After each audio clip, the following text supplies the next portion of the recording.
Freeze Officer Dalton's body camera. Nobody changes a single word in his report. The order reached Chief Robert Callahan at 10:26 a.m., and the quiet inside his office changed instantly. He stood behind his desk with a telephone pressed to his ear, staring through the glass wall at Officer Eric Dalton, who sat outside with his unfinished incident report open on a department laptop. On the chief's monitor, security footage from Bennett National Bank showed Adrian Bennett standing near the executive reception desk with his charcoal suit pulled out of place and his glasses resting on the marble floor. Officer Lauren Price stood between him and Eric, one hand raised as if trying to stop a decision that had already gone too far. Board Chair Evelyn Carter spoke from the other end of the call. Your officer detained our chief executive after 4 separate identity confirmations. We have 3 camera angles, 2 employee witnesses, and the electronic access record. Preserve everything. Robert looked at the image again. Behind Adrian, the bank's polished wall displayed the institution's name in brushed metal letters. Bennett National Bank. The man being treated like an intruder had founded the company whose name surrounded him. Was anyone injured? Robert asked. Mr. Bennett was subjected to unnecessary physical control, but he is conscious and speaking, Evelyn replied. The larger concern is that Officer Dalton refused every available method of verification. Robert covered the receiver and called through the open office door. Eric, do not submit that report. Eric looked up. Chief, I am still documenting the incident. Step away from the computer. The room beyond the glass fell silent. Lauren had already transmitted her body camera file. Bank Security Director James Warren had locked the building footage against deletion. A customer's telephone video was being copied by an investigator. Every record was moving faster than Eric's explanation. He stood and faced the chief's office. The subject entered a restricted executive area and refused lawful instructions. Robert looked down at the access report Evelyn had sent. Executive credential valid. Facial identification confirmed. Active board meeting scheduled. Chief Executive Officer status verified. The subject? Robert asked. You mean Adrian Bennett? Eric's expression tightened. His position does not place him above police authority. From the bank's conference line, Adrian's voice entered the call for the first time. It was steady, controlled, and unmistakably tired. No position should place anyone above procedure, officer. Eric turned toward the speaker. Adrian continued. My card matched. My employees identified me. The internal system confirmed me. The security director confirmed me. You changed the accusation each time the truth removed the last one. Robert lowered his eyes to the timestamp. The entire encounter had lasted 11 minutes. 11 minutes. For chances to stop. For chances rejected. Officer Dalton, the chief said, your camera and report are now evidence. Remain where you are until internal affairs arrives. Eric stared through the glass, stunned by how quickly command had moved against him. He believed the call had changed everything. It had not. The call had only forced the department to look at what the cameras already knew. At 10:15 a.m., Adrian Bennett had entered the bank through the employee entrance carrying a leather briefcase and expecting a routine morning. The first security door opened for him. The second produced a system alert. Eric saw the warning before he saw the man, and in that moment, he decided which one he was willing to believe. At 10:15 a.m., Adrian Bennett entered Bennett National Bank through the employee entrance carrying a leather briefcase and wearing a charcoal suit over a white shirt. He had arrived without an assistant, security detail, or public announcement because he wanted to inspect the new customer service system before the board meeting began upstairs. The first access door recognized his executive credential and opened immediately. The second door produced a short electronic warning and remained locked. Adrian stopped beneath the security camera and examined the card reader. A small message on the screen indicated that the branch system was still processing a recent credential update. He did not force the door or raise his voice. He simply stepped back and waited for internal security to respond. Several feet away, Officer Eric Dalton stood near the lobby after completing an unrelated call about an abandoned bag that had already been cleared. He heard the alert and looked toward the employee corridor. His attention settled first on Adrian, then on the expensive briefcase, the tailored suit, and the restricted entrance. Step away from the door, Eric said. Adrian turned slowly. The system is updating my credential. Security should be here in a moment. I said step away. Adrian moved several feet back and kept both hands visible. I have complied. May I ask why you are involved? Eric approached with one hand near his radio. Who are you meeting? The board of directors. Name? Adrian Bennett. Eric looked toward the brushed metal bank logo mounted on the wall, then back at him. What department do you work for? Executive office. The answer should have invited verification. Instead, Eric heard confidence and decided it sounded rehearsed. Identification. Adrian removed an executive access card from his wallet and held it where Eric could see. The card displayed his photograph, full name, title, and an access code beneath the bank seal. Scan the card, Adrian said. The internal system will confirm it.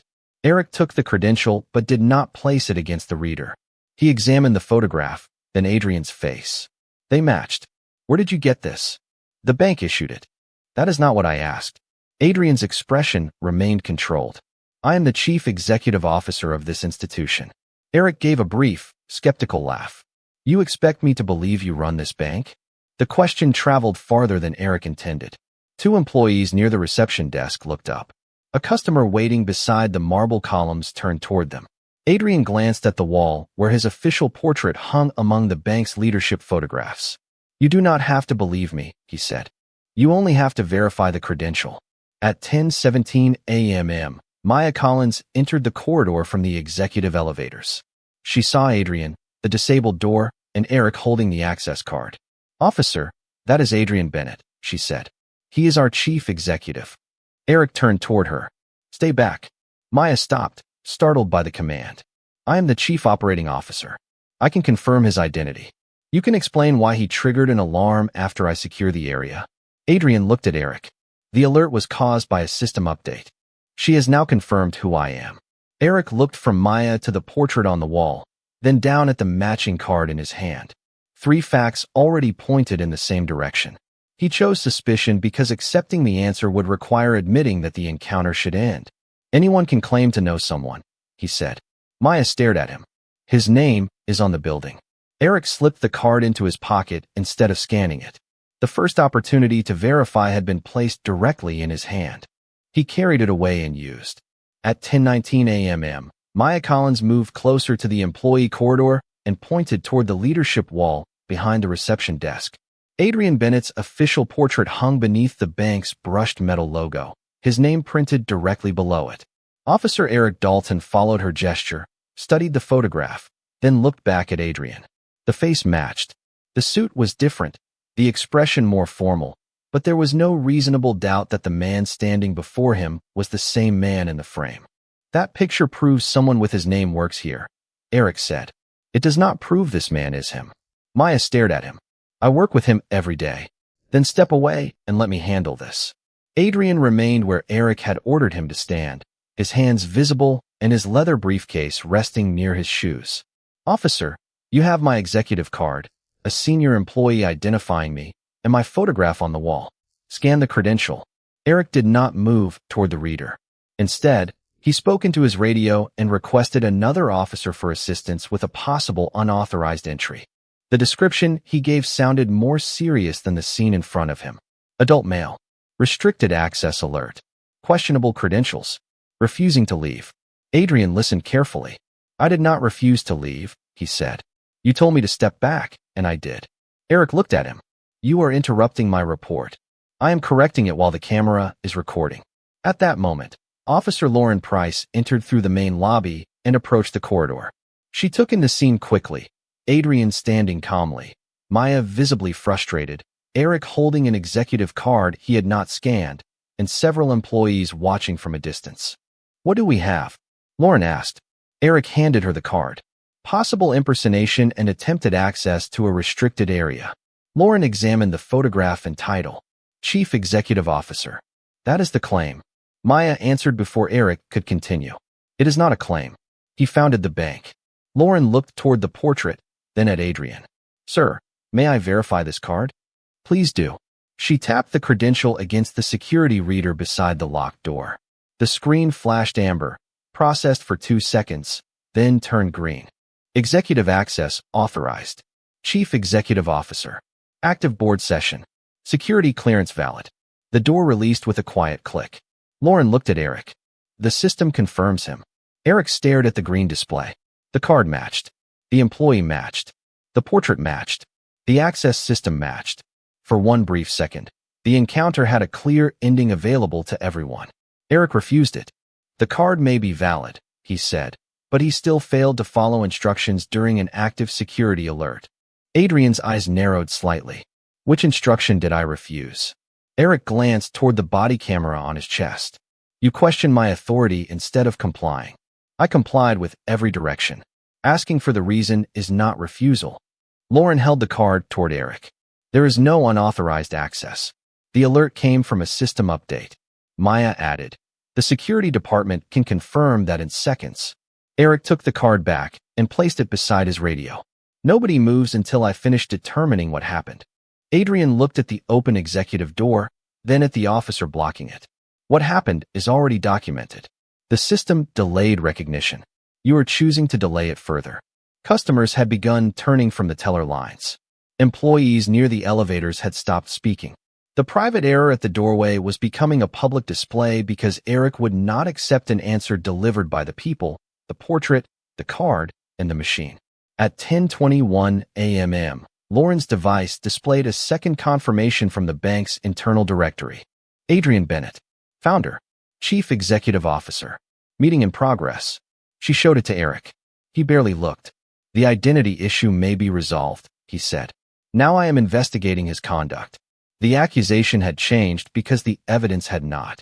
At 10:23 a.m., Officer Eric Dalton ordered Adrian Bennett to place the leather briefcase on the marble floor and step farther away from the executive corridor. Adrian complied without hesitation, setting the case beside the reception desk and moving into the open lobby where employees and customers could see him clearly. His charcoal jacket remained buttoned, his hands visible, his voice controlled. What conduct are you investigating? He asked. Eric positioned himself between Adrian and the open executive door. Failure to follow directions during a security response. Name the direction I refused. Eric did not answer directly. Keep your hands where I can see them. Adrian raised them slightly. They have remained visible. Officer Lauren Price stood several feet away with the bank directory still open on her device. The screen displayed Adrian's photograph, executive title, access level, and active board schedule. Eric, his identity and authorization are fully confirmed, she said. We should end this. Eric glanced toward the employees gathering near the elevators. His identity does not excuse his attitude. Maya Collins stepped forward. He has not threatened anyone, entered by force, or refused an instruction. You are creating the disruption. Eric turned toward her. Back away before you interfere with an investigation. The warning silenced the lobby for a moment. Adrian looked at the body camera on Eric's chest. Please record that your original concern was unauthorized entry. That concern has been resolved.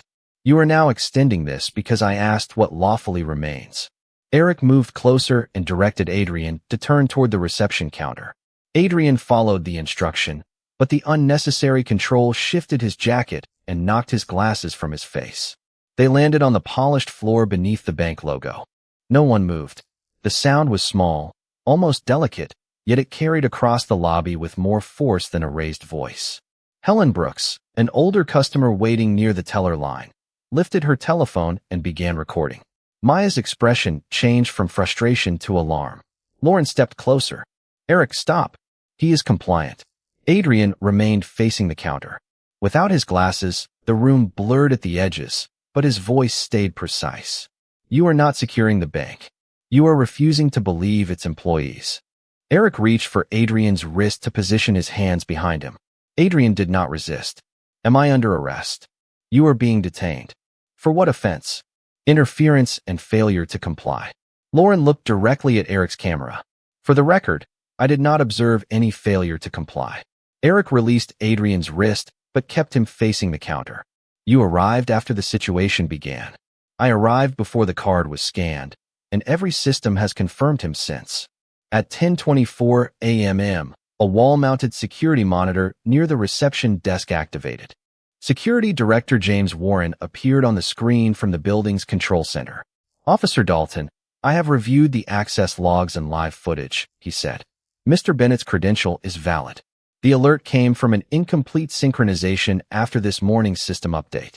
He is authorized to enter every executive area in this building. Eric looked toward the monitor. You do not direct police activity. James remained calm. I am not giving you an order. I am removing your excuse. The words settled over the lobby. The access card had confirmed Adrian. Maya had confirmed him. Lauren had confirmed him. The internal directory had confirmed him. Now the security director had confirmed him while watching the entire scene live. Eric looked around and saw only witnesses, cameras, and records that contradicted him. Ending the detention would require admitting that the man standing beneath the bank's name had belonged there from the beginning. Instead, Eric tightened his expression and said, the security issue may be resolved, but his conduct remains under investigation. Maya reached for her telephone. Then the chief needs to hear what you are doing. At 10:24 a.m., Maya Collins stepped away from the reception desk and called board chair Evelyn Carter, while security director James Warren remained visible on the wall monitor. Officer Eric Dalton still stood between Adrian Bennett and the executive corridor, treating the resolved access alert as though it had created a second offense. Officer Lauren Price watched him carefully. Eric, there is no remaining security concern, she said. The building system, the chief operating officer, and the security director have all confirmed his identity. Eric kept his attention on Adrian. He continued questioning instructions during an active police response. Adrian adjusted his position without lowering his hands. His glasses remained on the marble floor near the counter. I questioned why the detention continued after each reason had been disproved. Helen Brooks's telephone captured the exchange from the teller line. Around her, customers stood in uneasy silence while bank employees watched their chief executive being treated like a stranger inside the institution he had built. Maya reached Evelyn on the first call. We have a police officer refusing to release Adrian after full identity confirmation, she said. The cameras are active, and James has secured the access records. Evelyn's voice sharpened. Is Adrian safe? Maya looked toward him. He is standing and speaking, but the officer used unnecessary physical control and is continuing the detention. Send me the live security link. James transmitted the protected feed while Eric spoke into his radio and described the situation as a continuing interference investigation. Lauren looked at him in disbelief. What interference? Eric answered without turning. Failure to cooperate with scene control. He followed every direction. He challenged the purpose of those directions. Adrian faced Eric's body camera. A lawful question does not become interference because the answer is uncomfortable. Eric's jaw tightened. He ordered Adrian to remain silent. Adrian did not argue. The silence that followed did not restore Eric's authority. It exposed how little remained beneath it. At 10:25 a.m., Evelyn watched the live feed from her office and called Chief Robert Callahan directly. She identified herself, provided the bank's security contact, and summarized the 4 independent confirmations Eric had rejected. Your officer is not responding to a threat, she said. He is manufacturing one after the facts removed every legitimate concern. Robert opened the live link on his computer. He saw Adrian standing near the counter, his jacket displaced, and his glasses on the floor. He saw Lauren positioned between Eric and the executive entrance. He saw the green access confirmation on the wall display. He heard James state that Adrian had full authorization. Robert did not need a completed report to recognize that the account unfolding on camera would not match the story Eric intended to write. He called the bank security frequency. Officer Dalton, this is Chief Callahan. End the detention and step away from Mr. Bennett. Eric froze. Every face in the lobby turned toward his radio. Chief, I still have an active conduct issue. No, you have a resolved access alert and a compliant citizen whose identity has been confirmed through 4 independent sources. Officer Price will take control of the scene. Lauren moved forward. Eric stepped back. For the first time, he obeyed another person's direction. Adrian turned from the counter and retrieved his glasses after Lauren nodded that he was free to move. One lens was scratched but intact. He placed them on his face and looked at Eric without anger or satisfaction. You had the truth before anyone called your chief, he said. Eric stared at the cameras surrounding him. You are taking his word over mine? Robert answered through the radio. No, I am taking 4 verified records and 3 camera angles over a report you have not finished writing. At 10:26 a.m., James locked every security file against alteration. Helen saved the original video, and Robert issued the order that changed the entire room. Freeze Officer Dalton's body camera. Nobody edits a word. At 10:28 a.m., Officer Lauren Price instructed Eric Dalton to move away from the executive corridor and surrender his body camera for immediate preservation. Eric remained still for a moment, staring at the radio on his shoulder as though the order might change if he waited long enough. Chief Robert Callahan repeated it. Officer Dalton, comply now. Eric removed the camera and handed it to Lauren. She placed it inside a clear evidence pouch without stopping the recording. Security Director James Warren locked the bank footage, access logs, employee directory records, and executive schedule into a protected archive. Helen Brooks saved the original video from her telephone and agreed to provide it directly to investigators. The bank lobby, which had been silent with uncertainty minutes earlier, was now filled with evidence moving into place. Adrian Bennett stood beside the reception counter and adjusted his charcoal jacket. Maya Collins handed him his briefcase, while Lauren retrieved the executive credential from Eric's pocket and returned it. I am sorry, Mr. Bennett, Lauren said. Adrian examined the card before placing it in his wallet. You confirmed the truth, he replied. You should have acted when he refused to accept it. Lauren lowered her eyes. You are right. Eric looked toward Adrian. You made this situation harder by questioning instructions. Adrian turned to face him. The first instruction was to step away from the door. I complied. The next was to place down my briefcase. I complied. You ordered me to keep my hands visible. I complied. What made this difficult was that compliance never satisfied the conclusion you had already chosen. Chief Callahan's voice came through the radio again. Officer Price, escort Officer Dalton from the bank. Internal Affairs will meet him at headquarters. Do not allow him to amend or submit the incident report. Eric's expression changed. Chief, I have nearly 20 years on the department. Then you had nearly 20 years to understand that authority ends where evidence no longer supports it. Customers watched as Lauren directed Eric toward the lobby exit. There was no applause and no celebration. Adrian did not want humiliation answered with another humiliation. He wanted the record preserved exactly as it had happened. Before Eric reached the door, James displayed a sequence of timestamps on the security monitor. At 10:17, Adrian's executive card had been presented. At 10:19, Maya identified him. At 10:21, the access system confirmed him. At 10:24, James verified him through live security. For confirmations. For opportunities to stop. Eric looked at the screen but said nothing. At headquarters, Chief Callahan reviewed the first body camera segment before Eric arrived. The video showed Adrian waiting calmly beneath the security camera. It showed Eric refusing to scan the card. It captured the portrait on the wall, Maya's confirmation, Lauren's green access result, and James's direct statement. It also captured every time Eric changed the reason for the detention. Unauthorized entry became questionable identification. Questionable identification became failure to cooperate. Failure to cooperate became conduct under investigation. The facts stayed consistent. Only the accusation moved. At 10:46 a.m., Eric entered the Internal Affairs interview room and began explaining that he had acted for the safety of the bank. An investigator placed a still image in front of him. Adrian stood beneath his own portrait while Eric held the executive card he refused to scan. What specific threat did you observe? She asked. Eric paused. The access alert. The alert was explained before the detention continued. His attitude changed the situation. The investigator opened the audio transcript. Adrian's voice remained calm throughout. Eric looked down at the page.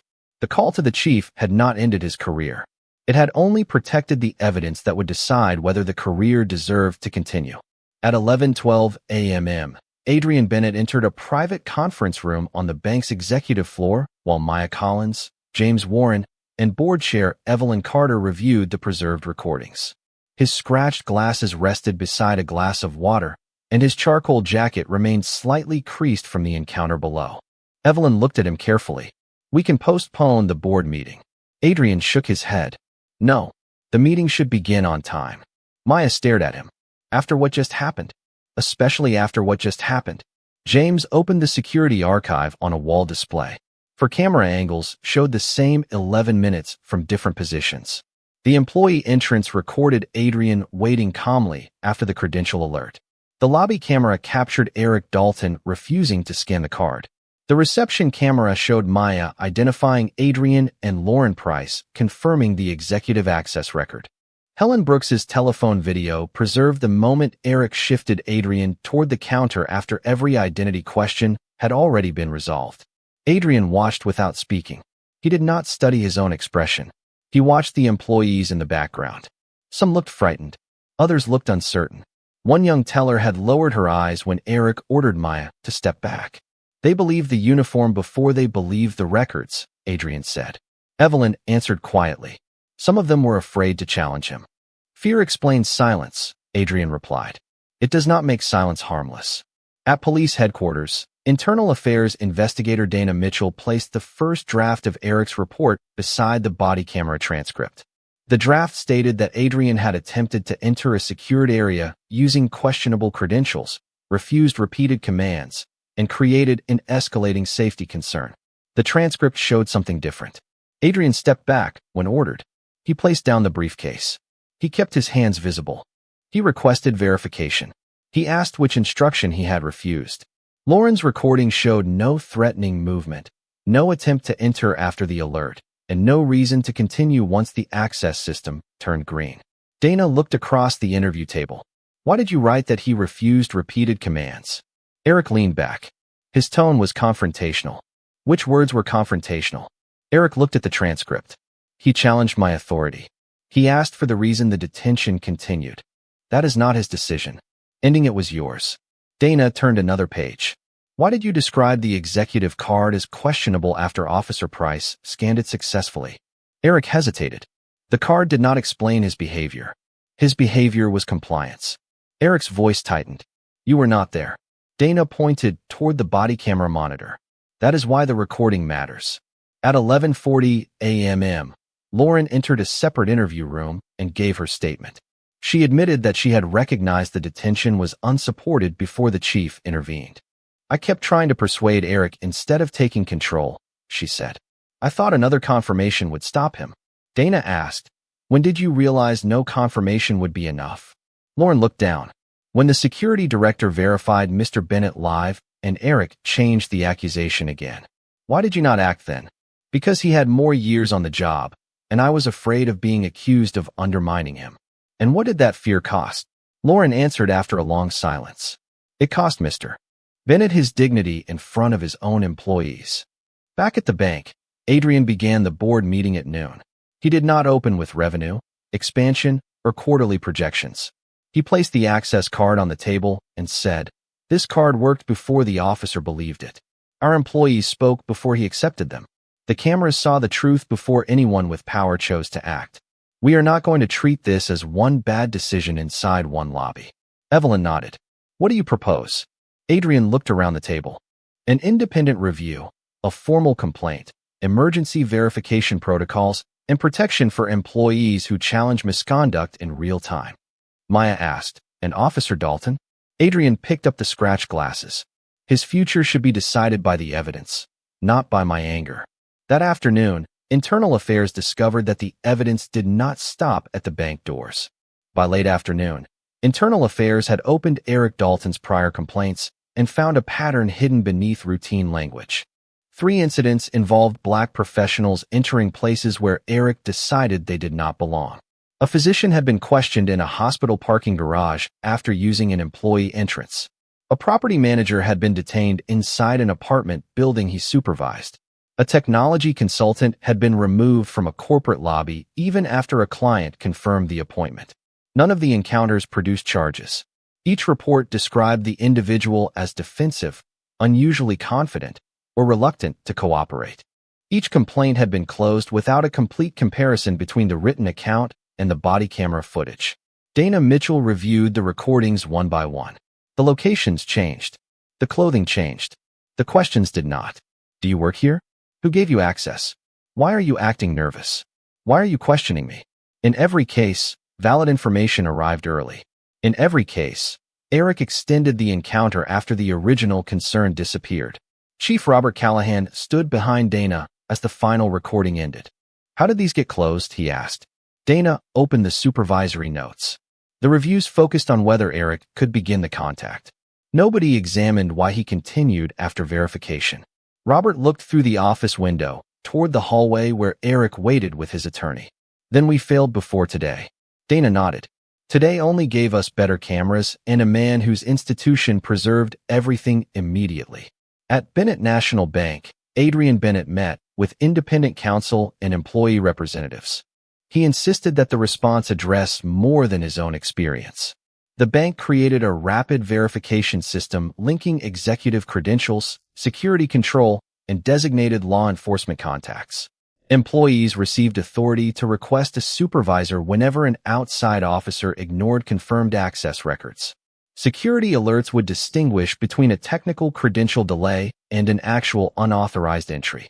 Most importantly, employees were instructed that respectful intervention was part of their duty, not a challenge to legitimate authority.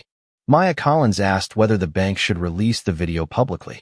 Adrian considered the question. Not until the investigation protects the witnesses and preserves due process, he said. We are not trying to win an argument. We are trying to make denial impossible. During Eric's administrative interview, Dana placed the earlier complaints beside the bank footage. You repeatedly treated confirmed belonging as suspicious, she said. Eric shook his head. Those were separate situations. The addresses were separate. Your decisions were not. His attorney asked for a break, but Eric continued. I relied on experience. Dana answered, experience should improve judgment. It should not turn assumptions into evidence. Lauren Price's statement became equally important. She described the exact moment the access system turned green and the exact moment she realized Eric no longer cared what the system showed. She accepted responsibility for waiting too long and requested that her discipline include mandatory instruction for other officers on intervention during unsupported detentions. 2 weeks later, the department notified Eric that the investigation had sustained findings of discriminatory enforcement, unnecessary detention, inaccurate reporting, failure to follow supervisory procedure, and misuse of authority. He was suspended without field duties pending a final hearing. The city's retirement administrator also opened a separate review because Eric was approaching pension eligibility and the alleged misconduct had occurred during official service. Chief Callahan made clear that no single telephone call could erase earned benefits. Only the formal process, applicable rules, and final findings could determine the outcome. Adrian approved of that distinction. Justice cannot be credible if it ignores procedure while claiming to defend it, he said. The same principle Eric had denied inside the bank would now decide his future. The cameras had preserved 11 minutes. The investigation revealed that those minutes were not an isolated mistake. They were the clearest record of a habit the system had overlooked for years. 3 months after the final administrative hearing, the police department issued its decision. Eric Dalton had prolonged a detention after 4 independent identity confirmations, used unnecessary control against a compliant citizen, changed the stated reason for his actions when each earlier accusation failed, and submitted an account contradicted by body cameras, security footage, access logs, and witness video. His employment was terminated. The retirement administrator completed a separate review under the city's rules and determined that the sustained findings of serious misconduct during official duty affected the pension benefits Eric had expected to receive after nearly 20 years of service. The result did not come from one telephone call, one influential banker, or one angry police chief. It came from the formal process Eric had refused to respect when Adrian Bennett asked him to scan a card, contact security, and accept verified facts. Lauren Price received formal discipline for failing to intervene soon enough, but her cooperation shaped the reforms that followed. She completed additional training and later spoke to new officers about the danger of waiting for a colleague to correct a decision that evidence had already disproved. Chief Robert Callahan ordered full reviews of the 3 earlier complaints. The physician, property manager, and technology consultant each received written acknowledgement that their encounters had been extended without sufficient justification. Supervisors who had closed those cases without reviewing all available footage were also required to answer for their decisions. Bennett National Bank adopted the emergency verification protocol Adrian proposed, and the police department created a corresponding procedure for commercial buildings, hospitals, residential properties, and secured workplaces. A technical access alert could begin a question, but it could not survive a confirmed identity without new evidence. Employees were authorized to request supervisors immediately when verified records were ignored. Officers were trained that confidence, professional clothing, ownership, and lawful questions were not indicators of wrongdoing. 6 months later, Adrian returned to the employee entrance on another Monday morning. He wore a dark blue suit, carried a new pair of glasses, and arrived alone before the first board session. The updated card reader paused when he presented his credential. A yellow light appeared. The security employee behind the desk checked the system, compared the photograph, and contacted the control center. Within seconds, the light turned green. "Thank you, Mr. Bennett," the employee said. "The update is complete." Adrian nodded and stepped through. Near the delivery entrance, a young black courier stood beside several boxes after taking the wrong hallway. A staff member approached, checked the delivery order, and calmly guided him toward the correct elevator. No one raised a voice. No one treated confusion as danger. No one demanded that he prove he belonged beyond the information already available. Adrian watched for a moment, then continued upstairs. The building had always carried his name, but the reform mattered because the next man might carry no famous name at all. Eric had believed the badge gave him authority to decide who belonged inside the bank. The cameras decided whether he still belonged behind the badge. In the end, Adrian did not win because he was a chief executive. Justice arrived because the evidence finally became more powerful than the prejudice trying to deny it.